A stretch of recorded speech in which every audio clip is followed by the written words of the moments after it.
Asyhadu anna Muhammadan abduhu wa rasuluh arsalahu bil huda wa dinil haq lidhhirahu ala dini kullih walau karihal musyrikun walau karihal kafirun walau karihal munafiqun. Amma ba'du, usikum wa nafsi bitaqwallah faqad fazal muttaqun. Wa qala ta'ala fi kitabil karim, a'udzu billahi minasy syaithanir rajim, ya ayyuhalladzina amanu taqullaha haqqa tuqatih wa la tamutunna illa wa antum muslimun.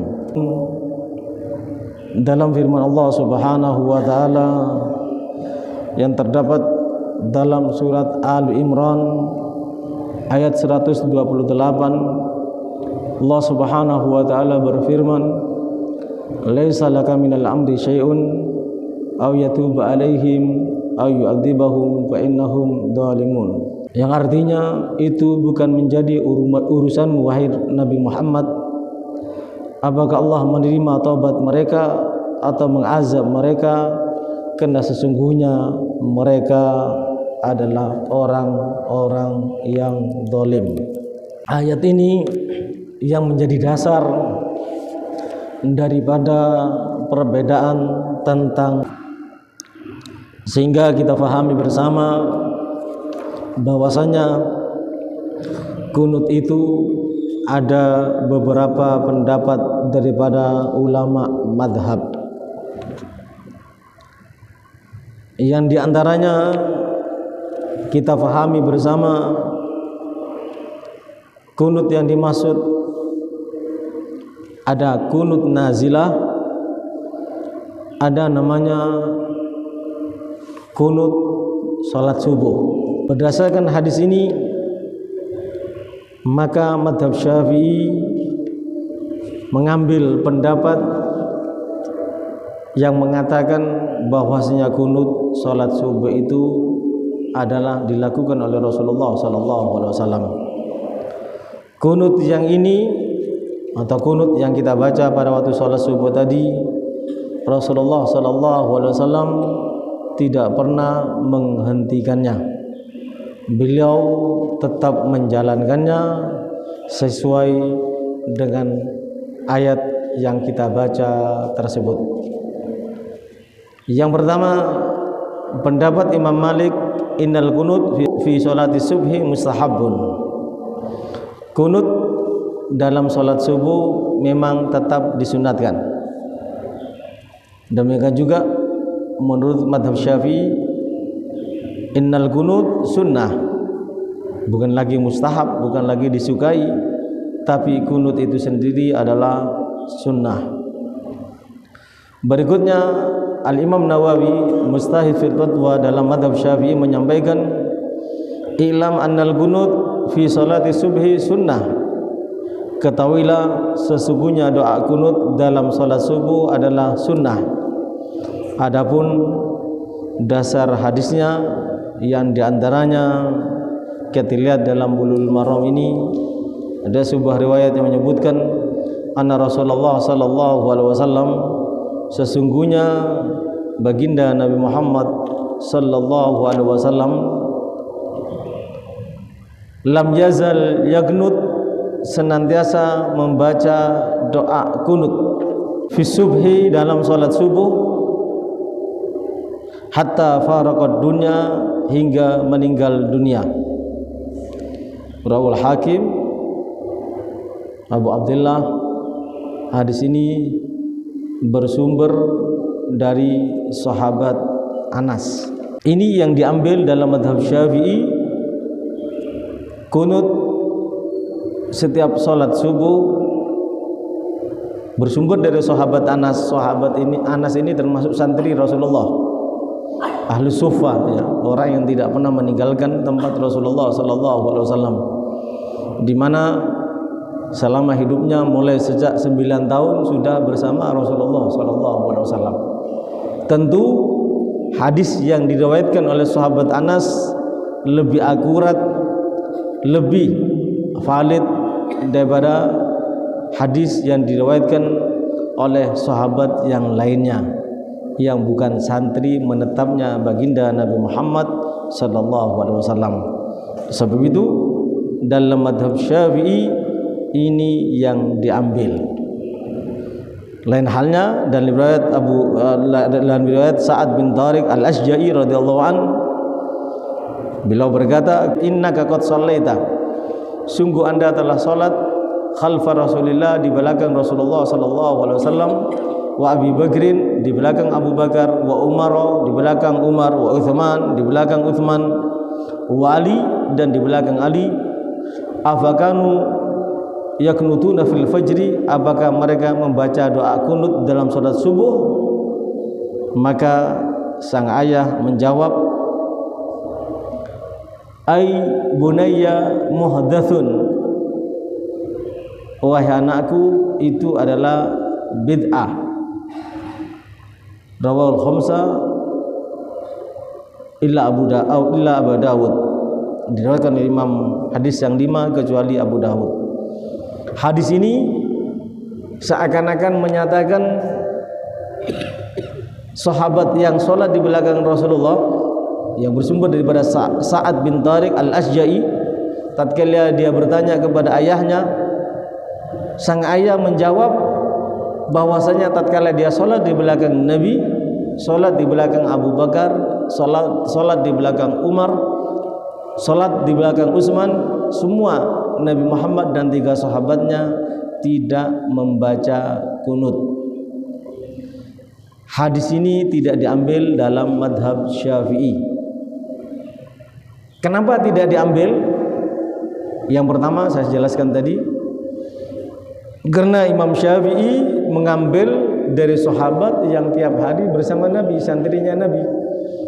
Sedangkan riwayat yang mengatakan ai bunayya muhdatsun, wahai anakku, itu bid'ah, tidak boleh dilakukan.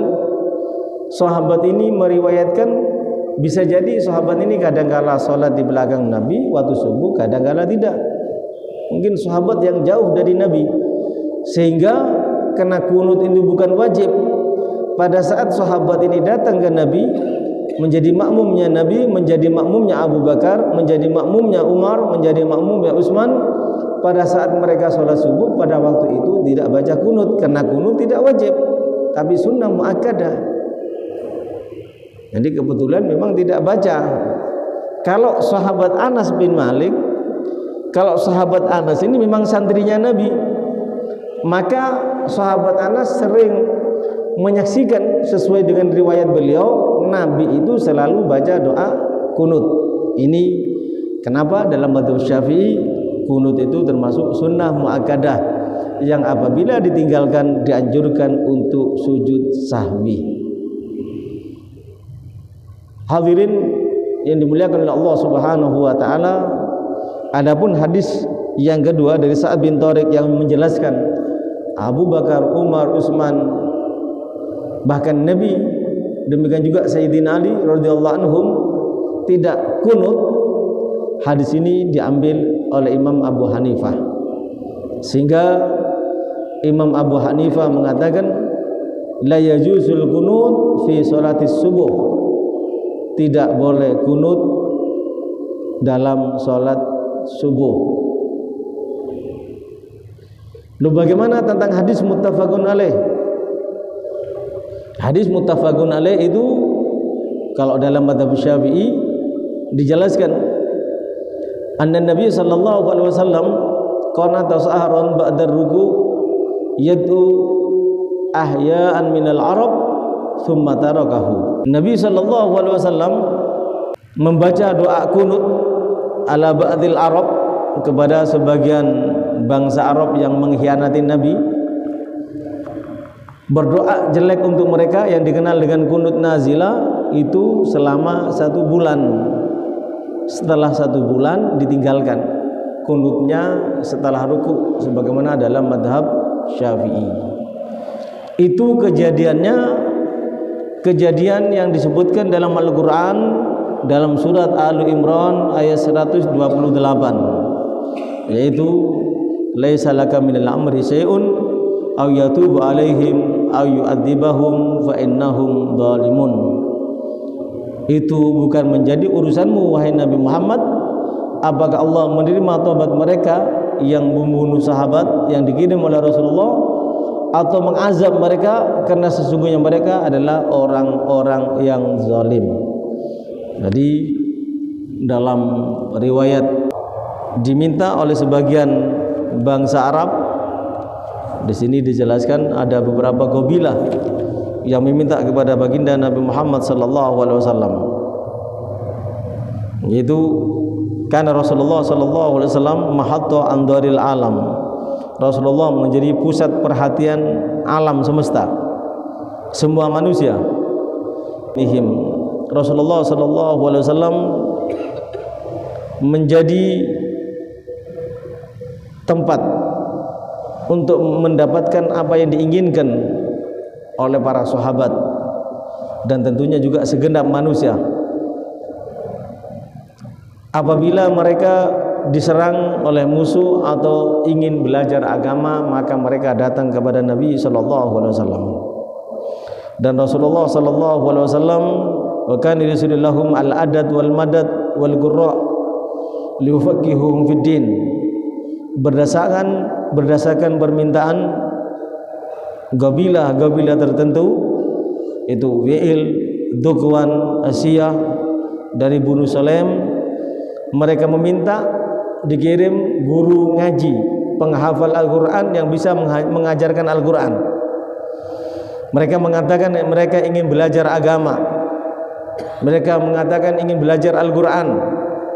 Maka Rasulullah SAW dengan sukacita mengirim 70 sahabat ahli Al-Quran. Setelah Rasulullah SAW mengutus 70 sahabat ahli Al-Quran, maka 70 sahabat tadi dihianati, bahkan membunuh mereka dan memasukkan mereka kepada bi'ir Ma'unah. Sehingga karena tindakannya tersebut, maka Rasulullah SAW membaca kunut nazilah. Jadi selama satu bulan membaca kunut nazilah, lalu ditegur oleh Allah Subhanahu wa taala, seakan-akan Nabi disampaikan oleh Allah, tidak usah ikut-ikut ya Rasulullah, mereka yang membunuh 70 sahabatmu Allah maafkan kalau mereka bertobat, atau Allah siksa mereka kalau tidak bertobat. Itu urusan Allah, bukan urusan kamu. Ini menunjukkan betapa Rasulullah SAW dibimbing dan diajarkan untuk menjadi manusia yang suci, tidak berdoa yang jelek untuk yang lainnya. Ini yang dihentikan oleh Rasulullah. Ini yang dikenal dengan kunut nazilah. Kunut ini yang tidak dibaca lagi oleh baginda Nabi Muhammad kecuali 1 bulan.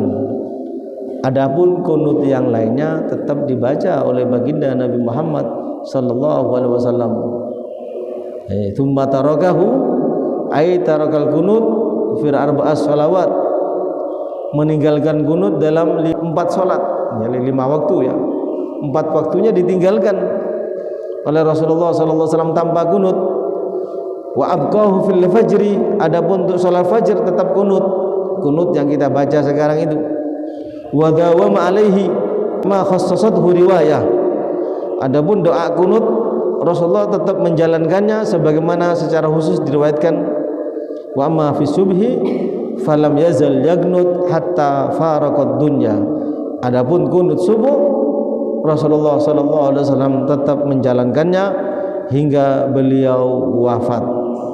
Ini sekali lagi saya ulang kembali, ini dasar madhab Syafi'i. Kenapa kunut itu menjadi sunnah muakkadah? Karena hampir Rasulullah SAW tidak meninggalkannya.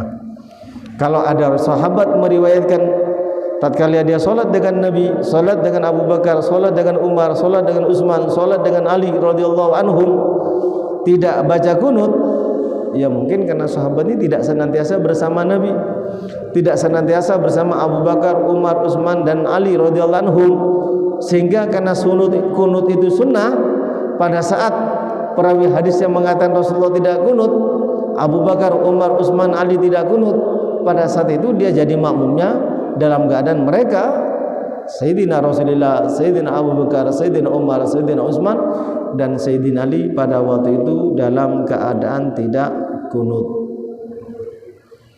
Ini ayul hadirun al-muhtaramun. Wakila aradan Nabi sallallahu alaihi wasallam ayyadu alaihim bil isti'sal. Fa nazalat hadhil ayah. Rasulullah ingin menumpas mereka semuanya karena telah menumpas atau membunuh para sahabat baginda Nabi Muhammad sallallahu alaihi wasallam. Tapi sama Allah dikatakan jangan ya Rasulullah, sesuai dengan ayat yang kita baca tadi. Inilah yang dikatakan Rasulullah sallallahu alaihi wasallam keberadaannya sebagai rahmatan, sebagai rahmat bagi umatnya, baik ummatul ijabah atau ummatud da'wah, baik umat yang beriman ataupun umat Rasulullah yang kafir yang belum beriman. Rasulullah adalah rahmat bagi mereka semuanya, sehingga yang kafir pun tidak dibinasakan oleh Allah Subhanahu wa taala. An Ibnu Umar annahu sami'a Rasulullah sallallahu alaihi wasallam idza rafa'a rasahu min ar-ruku' fi rakatil akhirah min al-fajr yaqul Allahumma al'an fulanan wa fulanan wa fulanan ba'dama yaqulu sami Allah liman hamidah. Ini yang dikenal dengan doa kunut, doa kunut nazilah ya. Kata Abdullah bin Umar, bukan hanya Anas bin Malik, tapi kata Abdullah bin Umar, sesungguhnya dia pernah mendengar Rasulullah ketika mengangkat kepalanya dari ruku' dalam rakaat yang terakhir salat subuh, Rasulullah membaca doa kunut nazilah yang diantaranya Allahumma al'an fulanan, ya Allah kutuklah fulan. Setelah menyampaikan atau bangun dari ruku' setelah membaca sami Allahu liman hamidah Rabbana lakal hamdu, lalu Allah Subhanahu wa taala menurunkan firman-Nya la salaka min amri syai'un ayatuba alaihim ayu'adzibahum wa innahum zalimun. Seakan-akan Allah mengatakan, sudah hentikan doamu ya Rasulullah, biarkan saja mereka disiksa ataupun dimaafkan, tetap mereka adalah orang yang zalim, urusannya adalah urusan Allah Subhanahu wa taala.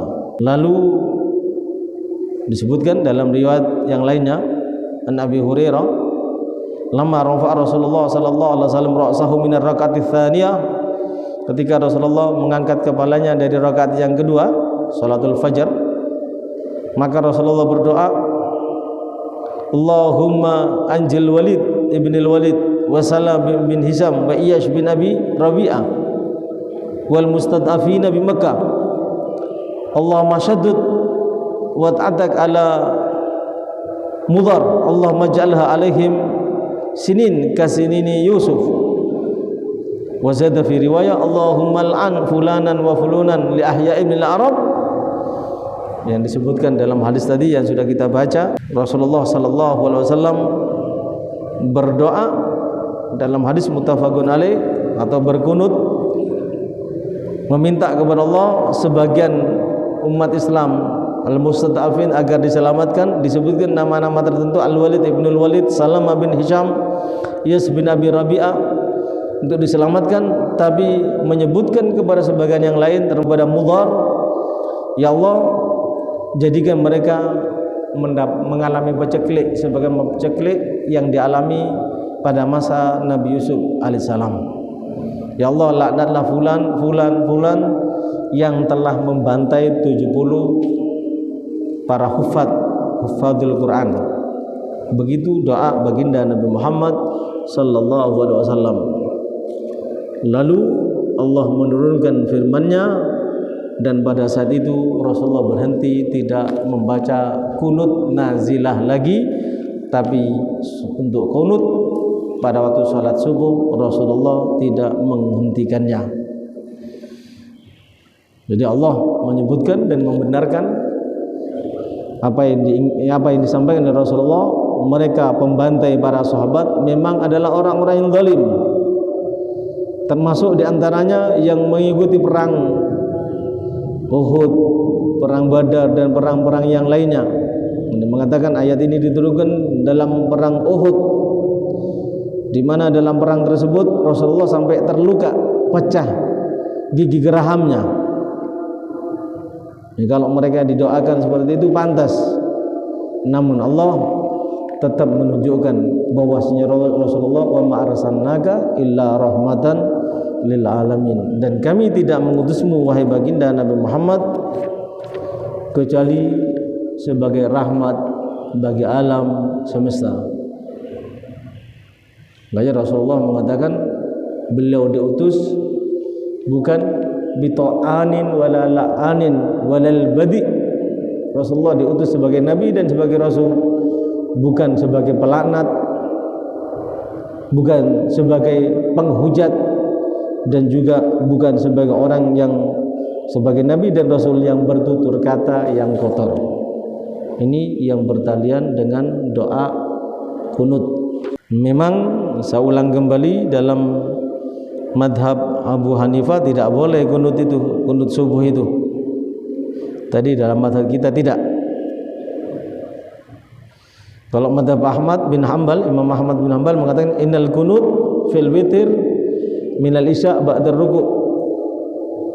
Kalau Imam Ahmad bin Hanbal mengatakan kunut itu ya waktu sholat witir di bulan Ramadan 16, tanggal 16 Ramadan ke atas setelah ruku. Adapun cara kunut berbeda-beda ya. Kalau dalam mazhab Syafi'i jelas setelah ruku dalam rakaat kedua. Kalau dalam mazhab Malik sebelum ruku. Ini yang diamalkan oleh Imam Malik.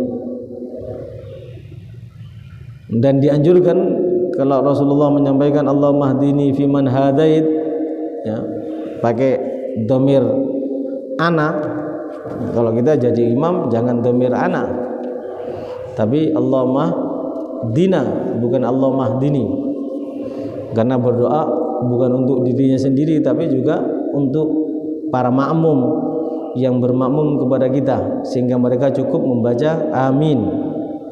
Ini yang perlu difahami bersama. Dan doa kunut itu disunahkan untuk mengangkat tangannya, namun tidak diusapkan ke wajahnya. Walaupun ada sebagian riwayat mengusapkan ke wajahnya, tapi yang lebih kuat tidak mengusapkan kepada wajahnya untuk doa kunut. Kalau doa yang lainnya tetap sama ya, seperti yang doa yang lainnya, mengangkat tangan dan mengusapkannya setelah berdoa ke mukanya. Adapun keutamaan mengangkat tangan doa, termasuk doa kunut, doa apa saja, tatkala seorang hamba mengangkat tangannya memohon kepada Allah,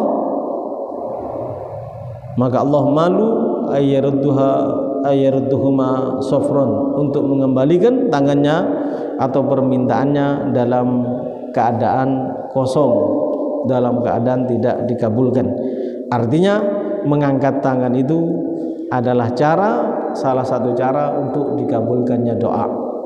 Sebagaimana kita sudah diajarkan oleh para ulama, para guru-guru kita, doa kita diawali dengan hamdalah, dilanjutkan dengan as-shalatu ala nabi, baru dilanjutkan dengan doa, lalu ditutup dengan sholawat ya, dan ditutup dengan hamdalah.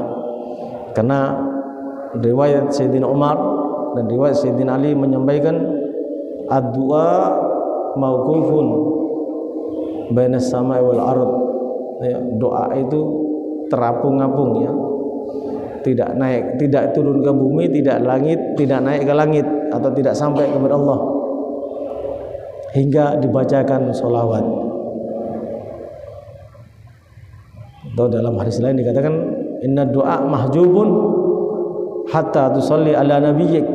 Kalau kamu berdoa, doamu akan terhalang, tidak nyampe, tidak diterima oleh Allah sebelum kamu awali dan kamu akhiri dengan bersalawat kepada baginda Nabi Muhammad SAW. Itu pernyataan daripada Sayyidina Umar dan pernyataan daripada Sayyidina Ali bin Abi Thalib karramallahu wajhah. Jadi jelas doa, pendapat yang paling kuat, doa kunut waktu subuh itu adalah tetap dilakukan oleh Nabi SAW. Adapun yang dihentikan adalah doa kunut nazilah, dan ada beberapa riwayat dari para santri Nabi ya, diantaranya Anas bin Malik, Abdullah bin Umar yang tidak pernah meninggalkan Nabi, meriwayatkan sama, yang ditinggalkan itu doa kunut duhur, asar, maghrib, isya. Adapun subuh tetap dibaca, dan kunut yang dibaca adalah kunut subuh, bukan kunut nazilah. Dan dari hadis ini menjadi jelas bahwasanya tatkala umat Islam mendapatkan masalah, mendapatkan serangan, mendapatkan kezaliman, mendapatkan kesusahan, boleh doa kunut itu dibaca kembali. Mungkin ada penyerangan, ada pembantaian umat Islam, doa kunut nazilah itu boleh dibaca kembali, karena Nabi pernah membacanya. Karena pada dasarnya doa mukhul ibadah, doa itu adalah otaknya ibadah, puncak daripada doa adalah puncak daripada ibadah adalah doa. Ini yang perlu kita fahami bersama, sehingga kita faham dan kita yakin ternyata madhab Syafi'i itu mempunyai dalil yang cukup kuat. Kita tinggal menjalankan untuk membaca doa kunut dan yang lainnya. Jadi kita ini ibaratnya makanan sudah matang semua, para ulama sudah matang, dalil-dalilnya sudah lengkap, tinggal kita menyantapnya, kita mengamalkannya tanpa perlu mencari dalil. Kalau kita ingin tahu dalilnya, jelas baca kitab-kitab ulama salaf, disitulah dalilnya secara gamblang dijelaskan oleh mereka, baik bersumber daripada Al-Quran ataupun bersumber daripada hadis baginda Nabi Muhammad SAW.